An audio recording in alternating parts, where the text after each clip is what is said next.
This is Channel 2 News Sunday. Good evening, I'm Reggie Harris with Carol Iovanna. Tonight, police say they have solved the mystery of James Jordan's murder. North Carolina police have arrested 2 teenagers and charged them in the shooting death of Michael Jordan's father. As correspondent Reed Galen reports, the arrest came on the same day as James Jordan's funeral. What happened to Mr. Jordan was the kind of random violence that all the public are concerned and afraid of.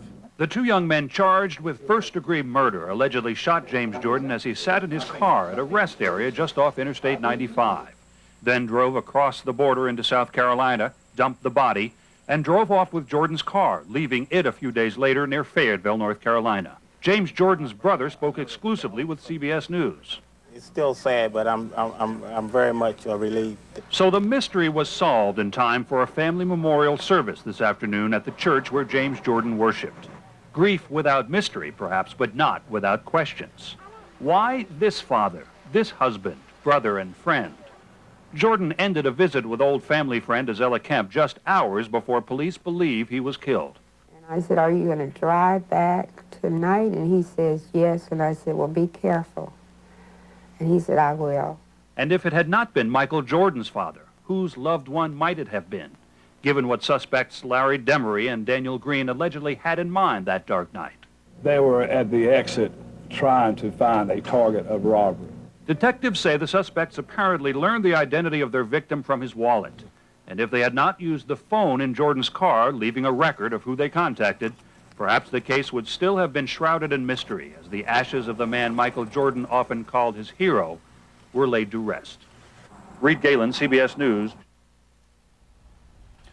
Pope John Paul II is tonight on his way back to Rome after 4 days in Denver that brought the faithful out by the millions. And again today, thousands sought medical relief from the Denver heat.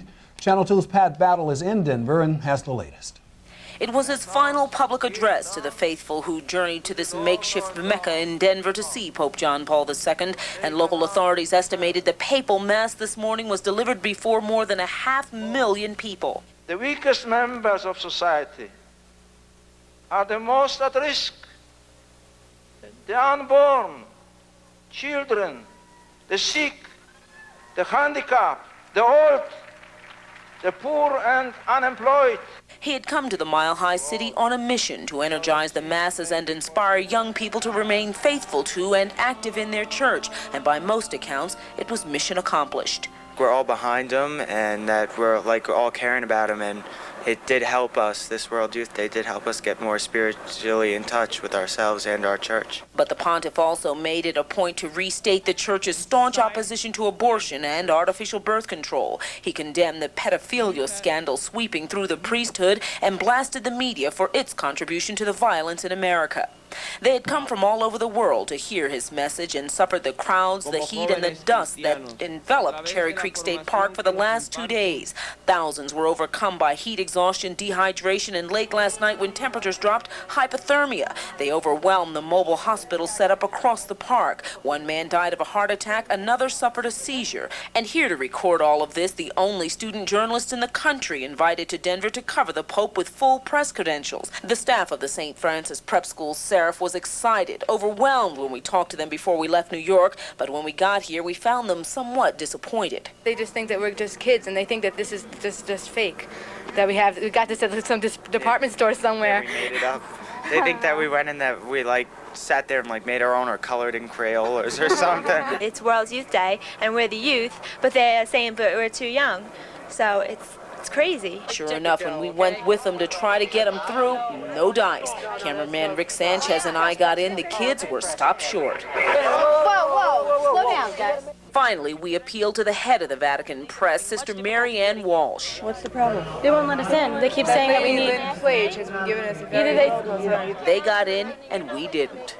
But how did we get under this rope in the first place? You walked under it by accident. No, we were, no, it wasn't an accident. Oh, but there was a blessing in all of that. This is like the once-in-a-lifetime opportunity that I was praying for when I came here, and I mean, thank you. So I can't thank you enough. From Denver, Colorado, Pat Battle, Channel 2 News. Well, tonight in Germany, a standoff between authorities and an Egyptian plane hijacker is finally over. The man reportedly held authorities at bay for hours after forcing a Dutch jetliner to land in Dusseldorf, Germany. Officials say the 55-year-old man released all 131 passengers, but held 2 crew members hostages. They say his demands included the release of Sheikh Omar Abdel Rahman, some of whose followers have been arrested for the Trade Center bombing. Authorities say the hijacker surrendered peacefully without anyone getting hurt. Reggie. A mid-air plane collision over northern New Jersey has left 1 person dead, 3 others injured. The 2 small planes were reportedly trying to land at Lincoln Park Airport in Morris County this afternoon. Cindy Hsu has the story. Pilots here at the Lincoln Park Airport say Sundays are one of the busiest times in the sky. Well, today things turned tragic when 2 planes went down. Now, the accident happened right down this runway. 1 plane was coming in to land this way. The other plane was coming around this way, getting ready to land, and they collided mid-air. Now, at an airport this size, you don't have air traffic controllers. You have to look out your window, see what you can see, and then land when you're ready. The planes went down about a mile away from the airport. Both planes are single-engine Cessnas. There were no passengers, just 2 pilots. Ralph Johns of Kinnelon, New Jersey, was flying this plane. He survived the crash and is in stable condition tonight at St. Joseph's Hospital. Stephen Jansen of Bloomdale, New Jersey, was the pilot of this plane. He was not so lucky. We have 2 pilots, 1 in each airplane. 1 was fatal, and the other pilot was injured. He's in a hospital. There was also some injuries. I don't know the extent of the injuries of 2 passengers in a vehicle that was traveling, I guess that's southbound on the road behind me. The wing of one of the planes sheared off and smashed into the windshield of this Toyota as it was driving by. The couple in the car suffered minor cuts and bruises. They were treated and released from the hospital. Neighbors say planes are always buzzing around their homes, and one man told us this kind of accident is nothing new. In my opinion, there seems to be a lot of carelessness going on with the pilots in the area here. But according to investigators, there hasn't been a deadly plane crash in this area for years. It could take 6 months to come up with the cause for this accident. Investigators will send everything they find to Washington, D.C., and it's there where a probable cause for the crash will be decided. In Lincoln Park, Cindy Hsu, Channel 2 News. A new rabies scare in our area coming up. The story of a New Jersey woman scratched by a bat, possibly infected with rabies. And how the kindness of strangers is helping some children from Chernobyl. Plus the forecast from Elaine Lewis in the Channel 2 Weather Center. Well, we certainly could use some rain, and it looks like we're going to get some details coming up. Channel 2 News is sponsored by your Tri-State Toyota dealers.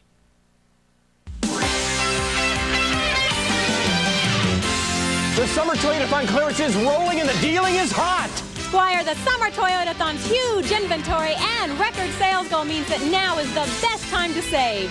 Right now, you can lease a Corolla for just $179 a month, complete with air, power steering, airbag, and more. Or check the low price on Tercel. You can get a great deal today. Drop whatever you're doing. You've got to get to the summer Toyota-thon now.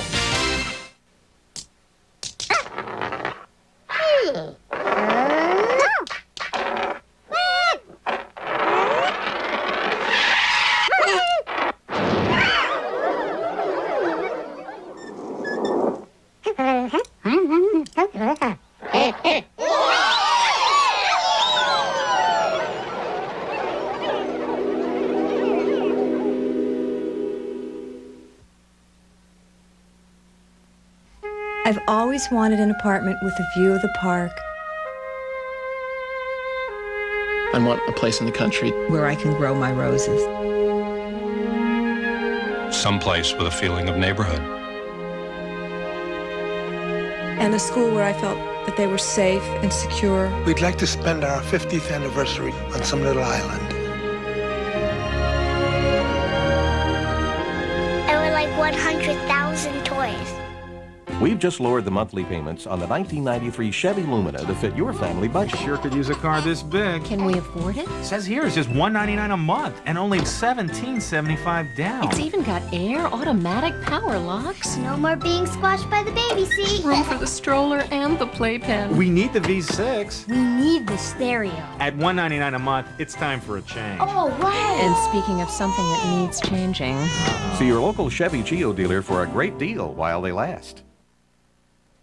A Queens man is in critical condition tonight after allegedly being shot by a teenager who was harassing women. Police say the victim was attending an Indian Street festival in Midtown Manhattan when he tried to stop 19-year-old Mohammed Ashram from taunting women. Ashram reportedly pulled a gun and shot the man. He was later arrested by police. Doctors at St. Vincent's Hospital say the victim, Gurmukh Singh, was hit in the head and the back. Fear of the deadly rabies disease has reached Essex County, New Jersey tonight. Vivian Bratcher of West Caldwell says she's afraid a bat that flew into her head last Thursday was rabid. She says the bat fell down her back and covered her with saliva. Last month, 11-year-old Kelly Arendt died of rabies at Westchester County Medical Center. Mrs. Bratcher says she remembered that story and went for treatment just in case. I thought of that little girl in New York that died from rabies.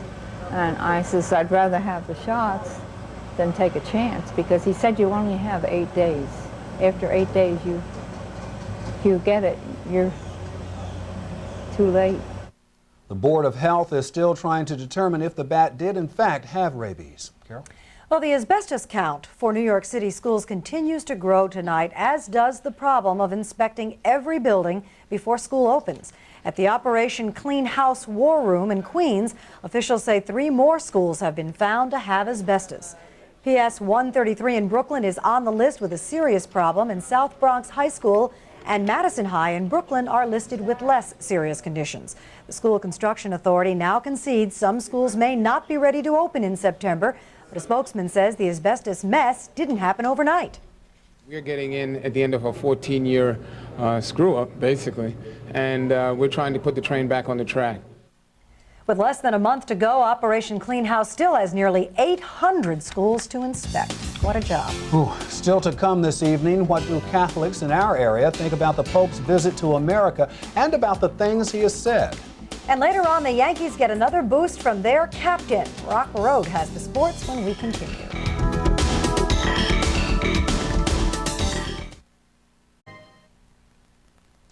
Pope John Paul II held a surprise meeting with Vice President Gore tonight and denounced what he called the culture of death of abortion and euthanasia. And we have a live picture right now. The Pope's plane is just taxiing at Stapleton Airport in Denver on his way back to Rome, about a 14-hour flight. The Pope's visit not only touched those who gathered in Denver, but drew tremendous reaction from Catholics here in our area. Channel 2's J.J. Gonzalez with the story. Pope John Paul has called his visit to the U.S. a crusade for youth, aimed at getting young people back into the church. If this morning's Spanish-language Mass at St. Joseph and Michael Church in Union City, New Jersey is any indication, that movement is alive and well. All the trouble that America is having today, I think he came us to bless us around here in America. I hope his visit here can make the world better. I think they believe now that they have a speaker in the Pope who believes in them. If indeed the youth are flocking back to the church, they do so in the face of controversies battering Catholicism. Topping the list, the abortion issue that the prelate has faced head-on, saying America needs moral guidance. This morning, worshippers couldn't avoid the issue. The Pope is here today to try and close the death camps in the United States known as the name of abortion clinics. I'm a Catholic, but there has been some unfortunate circumstances that really the women haven't been able to, and sometimes it's better not. The Pope has also spoken out on the issue of sexual abuse of children by priests for the first time, reacting to growing concern by U.S. bishops. I share their concern, especially their concern for the victims. I think it's good, though, that the church has recognized that there's been a need to speak out about this and to come forward. And the Pope has been a staunch supporter of an all-male clergy. I would agree on female priests. It should be, there should be some things open up here and there. A male saying that. That's very nice, a male saying that. Only the male has been ordained.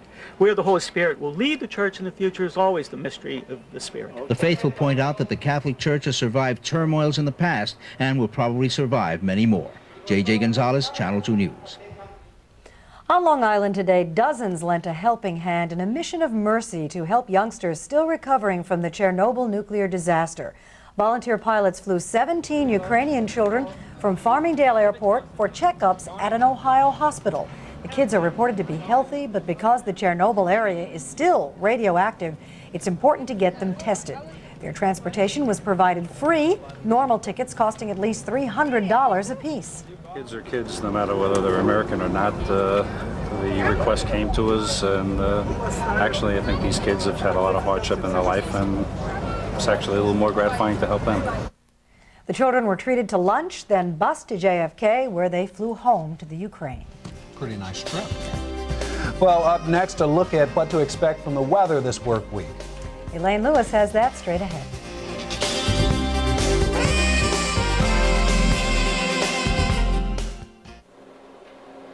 Often the first step in solving a problem is exposing it. But when it comes to something as deadly as backstreet abortions, that's not always easy. So Channel 2's Mike Taibbi didn't stop at the clinic. You told her she was pregnant. No, but nothing in writing. On the street or at the door. I don't have to give you no information. Until he had the story of the abortion clinics that are destroying innocent lives. I was screaming, help her, somebody do something. When it's important, when it matters, experience the difference of Channel 2 News.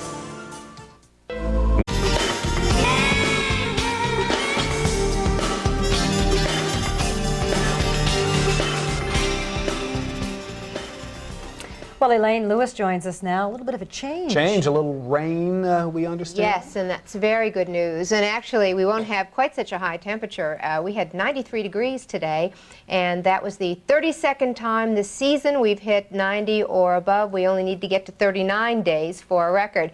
But right now in Central Park, we have a very warm evening. It is 80 degrees, and the temperatures all around the area are in the mid to upper 70s. Now, on the satellite view of the Eastern Caribbean, we do have Tropical Storm Cindy approaching the Dominican Republic, and that will probably be over the Dominican Republic tomorrow. The greatest threat is not from winds. It won't be a hurricane, but rather from heavy rains. In the satellite view of the Northeast, we have a storm system moving across the Great Lakes, and this is our weather maker for tomorrow into tomorrow evening, and this is what we're hoping will bring us the much-needed rain. So the forecast for tonight is for a muggy night, light winds, and there is going to be some patchy fog around, particularly out there on the eastern end of Long Island, and the temperatures are going to be in the upper 60s to around 70. Tomorrow the clouds will begin to move in. It will be mostly cloudy day, and it will be quite humid with rain coming at the end of the day. So our little weather guy, Sam Summer, has a reminder for you.